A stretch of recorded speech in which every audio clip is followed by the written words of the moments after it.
Hello guys. तो NEET का result आ चुका है और कई लोगों के मन पर चल रहा होगा कि अब इसका कट ऑफ क्या जाएगा, क्या रहेगा, क्या उनका सिलेक्शन हो पाएगा कि नहीं हो पाएगा। तो अब अपन देखने जा रहे हैं कि नीट का रिजल्ट के आने के बाद कि कट ऑफ कैसा रहता है, क्या रहता है ना। और ये जो भी है ये एकदम जेन्युइन तरीके से रहेगा।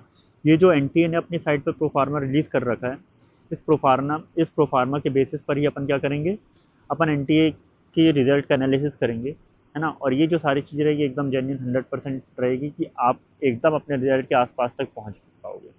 थोड़ा बहुत हो सकता है फ्लक्चुएशन आए, लेकिन मैक्सिमम चीज़ें एकदम आसपास रहेंगी, है ना। तो मैं हूँ Anish Kumar Dubey, final prof MBBS student at GMC, और आज अपन करने जा रहे हैं क्या, नीट के एनालिसिस, है ना, कि रिजल्ट पे क्या रहेगी उसकी कट ऑफ।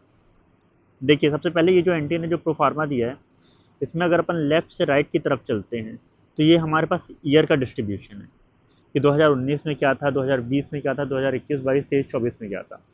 हमें ना 19 से मतलब है, ना 20 से, ना 21 से, ना 22 से, ना 23 से। हमें तो मतलब है सिर्फ इन दोनों से, 24 और 25 से। ठीक। आप जैसा कि देखिए, यहाँ पास ये जो कॉलम है, यहाँ पास दिया पड़ा नंबर ऑफ कैंडिडेट रजिस्टर, मतलब कितने लोगों ने रजिस्ट्रेशन किया था। तो यहाँ पर देखिए, यहाँ पर रजिस्ट्रेशन है 24 लाख बच्चों का, लेकिन यहाँ पे रजिस्ट्रेशन है वो है केवल 22 लाख बच्चों का, है ना। आप 22.5 लाख भी ले सकते हैं। तो लमसम लमसम 2 1.5 से 2 लाख का गैप है यहाँ से। जैसे ही आप 24 से 25 की तरफ जाते हैं, तो 24 से 25 की तरफ जाने पर 1.5 से 2 lakhs का गैप है। तो आपकी जो कंपटीशन है वो ऑलरेडी 2 लाख कम हो चुका है 2024 से 2025 के बीच। तो पहला कारण तो ये है कि यहाँ पर जो कट ऑफ है वो कम जाएगा। ठीक। अब आप दूसरी चीज़ देखिए, जब आप यहाँ पर देखते हैं कि साहब इतने लोगों ने फॉर्म भरा, उसमें से पेपर कितने लोगों ने दिया, तो आप 24 में देखोगे तो 23 lakhs लोगों ने पेपर दिया, 23.33 ने दिया। और यहाँ पास जबकि 22 lakhs ने दिया। तो यहाँ से यहाँ पेपर देने का ही जो डिफरेंस है वो कितना आ गया, हमारा 1.3 lakhs का डिफरेंस आ गया। तो साहब 1.5 लाख कम लोगों ने आप पेपर ही दिया है, तो स्वाभाविक सी बात है कि कट ऑफ तो कम ही जाएगा। ठीक। अगला क्या है, 2024 में मैं मान रहा हूँ हमारे पास X number of medical college थे। ठीक है, अगर हमारे पास X number of medical college थे तो 2025 में हर स्टेट में 2 से 3 गवर्नमेंट मेडिकल कॉलेज खुले हैं। तो अगर हर स्टेट में 2 से 3 गवर्नमेंट मेडिकल कॉलेज खुले हैं, तो यहाँ पर नंबर ऑफ सीट्स भी क्या हो गई बाबू, नंबर ऑफ सीट्स भी इंक्रीज हो गई। तो पहली बात, अपीयरेंस जो है वो कम है, नंबर ऑफ अपीयर्ड कैंडिडेट कम है। और दूसरी बात, यहाँ पास नंबर ऑफ सीट्स भी बढ़ गई है 2025 में। तो अगर 2025 में नंबर ऑफ सीट्स भी बढ़ गई और नंबर ऑफ अपीयरेंस कैंडिडेट भी कम है, तो स्वाभाविक सी बात है यहाँ पास जो कट ऑफ है वो क्या होगा, डिक्रीज होगा। ठीक। आई होप आप ये चीज़ें समझ पाए होंगे, है ना। कितने कैंडिडेट एब्सेंट थे इससे मुझे मतलब नहीं है, इंडिया में कितने दिए इससे मुझे मतलब नहीं है, मेल फीमेल कितने थे इससे मुझे मतलब नहीं है। अब अपन चलते हैं आगे। ठीक। अब जब अपन आगे चलते हैं तो हमें जब अपन आगे चलते हैं तो हमें ये जो चीज़ मिलती है, ये मिलती है कैटेगरी वाइज डिस्ट्रीब्यूशन। ये जहाँ पास मैंने ये बल्ब बना रखा है, क्योंकि ये इंपॉर्टेंट है। ठीक। तो जब अपन कैटेगरी वाइज डिस्ट्रीब्यूशन देखते हैं तो यहाँ पास हमें देखने को मिलता है कि कितने लोगों ने क्वालिफाई, हमें इससे मतलब नहीं है कितने लोगों ने रजिस्टर करा, हमें इससे मतलब नहीं है कितने लोगों ने अपीयर हुए, हमें मतलब है कितने लोग क्वालिफाई करे। क्योंकि जितने लोग क्वालिफाई करे होंगे वही डिसाइड करेंगे कि कितना कट ऑफ जाएगा, है ना। क्योंकि जो क्वालिफाई ही नहीं है वो कट ऑफ क्या डिसाइड करेगा। ठीक। तो 2024 से 2025 पे अपन कंपैरिजन करते हैं, तो 2024 में 61,000 मतलब 61,825 बच्चों ने दिया था, मतलब क्वालिफाई थे। यहाँ पास कितने हैं, 56,000 है। तो स्वाभाविक सी बात है ओबीसी का कट ऑफ कम ही जाएगा, क्योंकि क्वालिफाइड नंबर ऑफ कैंडिडेट्स कम है ना। एससी में भी देखो, यहाँ 17,000 है, यहाँ 16,000 है, तो एससी का भी कम होगा। ठीक। आपको ये लग रहा होगा सिर्फ 1,000 का ही तो डिफरेंस है, यहाँ पर 16,000 है, पर यहाँ पर 17,000 है, और यहाँ पे 16,000 है, 1,000 के। लेकिन 1,000 एससी कैटेगरी में बहुत बड़ा डिफरेंस होता है ना। ये अनरिजर्व की बात नहीं हो रही है, एससी की बात हो रही है, यहाँ पर बहुत बड़ा डिफरेंस आ जाता है। ठीक है। एसटी में देखो तो एसटी में 68 हैं, 6,008, सॉरी 68,501 है, और यहाँ पास कितने 67,000, यहाँ पास भी 1,000 का गैप है। जनरल में देखो तो जनरल में यहाँ पास देखो 33 लैक्स है, सॉरी 3,33,000 है, यहाँ पास 3,33,000 है, यहाँ पास भी 3,38,000 है। हाँ, तो जनरल का कट ऑफ उतना ही रहेगा लमसम। ठीक, जनरल का उतना ही रहेगा, लेकिन जो बाकी कैटेगरी का है वो डिक्रीज होगा। और ईडब्ल्यूएस का आप देखो, EWS का यहाँ पास 11,000 के आसपास है और यहाँ पास है 9,000 के आसपास। भाई 3,000 का डिफरेंस है इस कैटेगरी में। अगर 3,000 का डिफरेंस है तो यहाँ पास भी कट ऑफ कम रहेगा। तो मतलब OBC का, SC का, ST का और EWS का, इनका कट ऑफ तो क्या होने वाला है, डिक्रीज होने वाला है। ठीक, डिक्रीज किन किन फैक्टर्स के बेसिस पर होने वाला है? पहले बात कि क्वालिफाई नंबर ऑफ कैंडिडेट कम है, कि क्वालिफाई भी कम हुए हैं, और दूसरी बात नंबर ऑफ सीट्स भी बढ़ी हैं। तो अगर नंबर ऑफ सीट्स और ये दोनों चीज़ें हो रही हैं कि क्वालिफाई भी कम होगा, नंबर ऑफ सीट्स भी कम है, तो इसका मतलब इन चारों कैटेगरी का कट ऑफ तो कम ही होगा, है ना। कम होगा मतलब जनरल के कंपैरिजन में ज़्यादा कम होगा।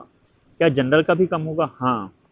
तो आंसर है क्या? हाँ, जनरल का भी कम होगा। यस। कैसे कम होगा भैया? जनरल का कम इसलिए होगा क्योंकि नंबर ऑफ कॉलेज बढ़े हैं। तो अगर नंबर ऑफ कॉलेज बढ़े हैं तो उसमें जनरल की सीट भी बढ़ी होगी, मतलब अनरिजर्व सीट भी बढ़ी होगी। तो अनरिजर्व सीट भी अगर इंक्रीज हुई है, तो अगर अनरिजर्व सीट भी इंक्रीज हुई है तो जनरल का भी कट ऑफ कम जाएगा। लेकिन जो जनरल का कट ऑफ कम जाएगा वो बाकी कैटेगरी का जितना कम होगा उतना जनरल का कम नहीं होगा। क्यों? क्योंकि जनरल की जो सीट होती है वो कैसी होती है साहब? जनरल की सीट ओपन सीट होती है, और अगर ये ओपन सीट होती है तो इसके लिए सारे कैंडिडेट एलिजिबल होते हैं, और अगर सारे कैंडिडेट एलिजिबल होते हैं तो कट ऑफ कम तो जाएगा क्योंकि सीट बड़ी है, लेकिन इतना कम नहीं जाएगा कि जितना बाकी कैटेगरी का कम जा रहा है। होपफुली समझ पा रहे होगे। ठीक। अब मैं यहाँ पास एक स्टेट ले लेता हूँ। फॉर एग्जांपल मैं MP का हूँ। ठीक। तो अगर मैं MP का हूँ तो मैं अपने MP स्टेट की बात करता हूँ। ठीक है। MP में देखो 2024 में कितने लोग क्वालिफाई करे रहे? लगभग 60,000 के आसपास क्वालिफाई करे थे। अभी भी कितने क्वालिफाई करे हैं? 60,000 के आसपास ही क्वालिफाई करे हैं। लेकिन क्या यहाँ पास कट ऑफ कम जाएगा इस साल? हाँ, कट ऑफ कम जाएगा। क्यों? क्योंकि यहाँ पास इस साल 3 नए कॉलेज आ गए। सिवनी नया कॉलेज आ गया, है ना, सिंगरौली नया कॉलेज आ गया, ठीक है, नीमच जो लास्ट ईयर आया था, ठीक, मंदसौर। तो ये सारे जो नए कॉलेज हैं, है ना, ये सारे कॉलेज आ गए। तो अगर ये सारे कॉलेज आ गए तो यहाँ पास का जो कट ऑफ है वो कम ही जाएगा, जिसमें से 2 तो इसी साल बस खुल रहे हैं, सिवनी और सिंगरौली, है ना। तो ये दोनों तो नए कॉलेज हैं, तो इनकी सीट इंक्रीज होगी। तो अगर इनकी सीट इंक्रीज होगी तो यहाँ का कट ऑफ कम जाएगा। तो आप ये मान लीजिए अगर यहाँ पास लास्ट ईयर कट ऑफ अगर यहाँ पास 55,000 रैंक तक था, तो इस साल यहाँ पास 60 से 70,000 रैंक तक जाएगा, है ना। अब मैं कैसे इतना ज़्यादा 15,000 का मैं गैप लेकर के क्यों चल रहा हूँ कि 55,000 था तो 55 से अब ये 60 से 65,000 हो गया या 70,000 हो गया, तो मैं इतना ज़्यादा गैप कैसे ले रहा हूँ कि 65 से 70,000 तक का गैप ले रहा हूँ मैं, कहाँ से? 55,000 से। तो मैं यहाँ पास से गैप ये इसलिए ऐसा ले रहा हूँ, ठीक है, क्योंकि मैं 15,000 का गैप इसलिए ले रहा क्योंकि यहाँ पर सीट इंक्रीज हुई। तो अगर सीट इंक्रीज हुई है ना, तो उन 55 से 75,000 के बीच में हर स्टेट के बच्चे होंगे। ज़रूरी तो नहीं है कि सिर्फ MP के बस हो, तो हर स्टेट के बच्चे होंगे। तो अगर हर स्टेट के बच्चे हैं तो मान लो 10 बच्चे अगर MP के हैं इस बीच में, या 50 बच्चे MP के हैं, तो सिर्फ 50 ही है ना, ज़्यादा तो नहीं है। बाकी तो अगर अदर स्टेट के बच्चे, तो अदर स्टेट के बच्चे तो वो तो अपने आप छट जाएंगे, स्टेट कोटा पर आएंगे ही नहीं। इसलिए यहाँ पास जो गैप है वो इतना ज़्यादा लेकर के चला जा रहा है कि 2 कॉलेज खुलने से 15,000 का डिफरेंस आना चाहिए, है ना। एक आइडियल कंडीशन लेकर के चल रहे हैं, जरूरी नहीं कि उतनी आए। दूसरा अपन एग्जाम्पल ले लेते हैं। ठीक। तो दूसरा अपन एग्जाम्पल लेते हैं, कहाँ का?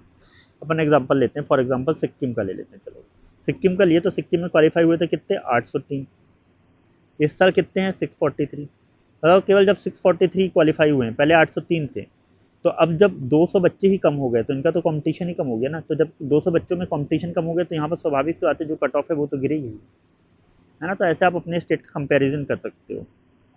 ठीक है। जैसे कि यहाँ पर वेस्ट बंगाल का कर लो कि यहाँ पर 63 के था, अब यहाँ पास कितना हो गया? 59 के हो गया। तो यहाँ पास भी क्या हुआ कि नंबर ऑफ क्वालिफाई बच्चे कम हुए। तो हर क्या, जब नंबर ऑफ क्वालिफाई बच्चे कम हो जाते हैं, है ना, समझो एक बात, नंबर ऑफ क्वालिफाई जो बच्चे होते हैं वो जब कम हो जाते हैं, तो जब अपन इसको डिस्ट्रीब्यूट करते हैं इनकी कैटेगरी के हिसाब से, तो जब कैटेगरी के हिसाब से डिस्ट्रीब्यूट करते हैं, जनरल, OBC, SC, ST, है ना, EWS, तो जब अपन इनको डिवाइड करते हैं तो डिवाइड करने पर भी ये जो बच्चों की नंबर है यहाँ पर जैसे 59,000, तो 59,000 डिवाइड अगर आप 5 करोगे तो ये जो रेशियो है ये कम आएगा एज़ कम्पेयर टू 63,000 बाय 5 से, है ना। इसलिए इन सब कैटेगरी का जो कट ऑफ है वो क्या हो जाएगा? कम हो जाएगा। समझ में आ रहा होगा आई थिंक, है ना। अब कितना कम होगा वो अपन आने वाली वीडियोस पर देखेंगे, लेकिन इतना तो समझ लो कि कट ऑफ कम जाएगा। ठीक।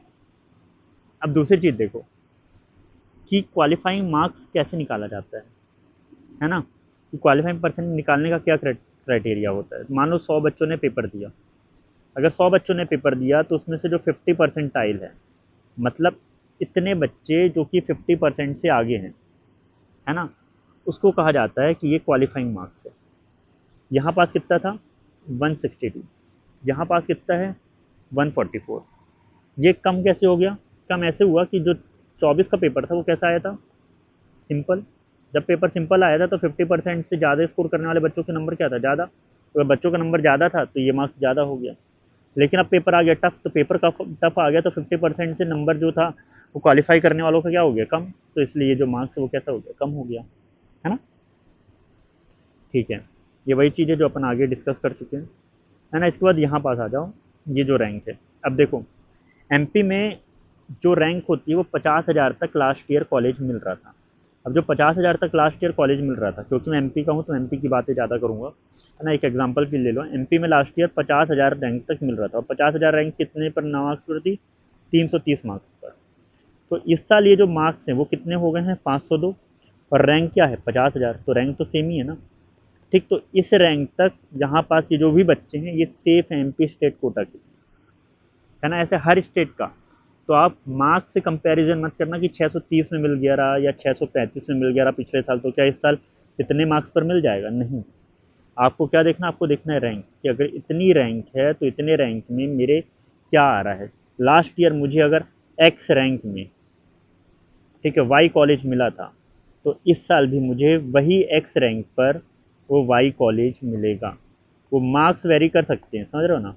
वो मार्क्स ऊपर नीचे हो सकते हैं लेकिन रैंक वही रहेगी, लमसम लमसम रैंक वही रहेगी। और उससे आप 1 के रैंक नीचे भी लेकर के जाओगे तो भी आप इस साल क्या हो, क्वालिफाई कर जाओगे उस कॉलेज के लिए, है ना। क्यों? क्योंकि इस बार जो क्वालिफाई बच्चे हैं वो हर स्टेट वाइज ही कम है, तो आपकी जो रैंक है वो क्या जाएगी, वो कम ही जाएगी। होप आपको समझ में आ रहा होगा, है ना। अगर समझ में आ रहा है तो अच्छी बात है, नहीं आ रहा तो आगे वाले वीडियो में अपन और देखेंगे, है ना। ठीक है, वीडियो में बने रहने के लिए थैंक यू भाई, और लाइक, शेयर और सब्सक्राइब कर दो चैनल को। ठीक है, मिलते हैं नेक्स्ट।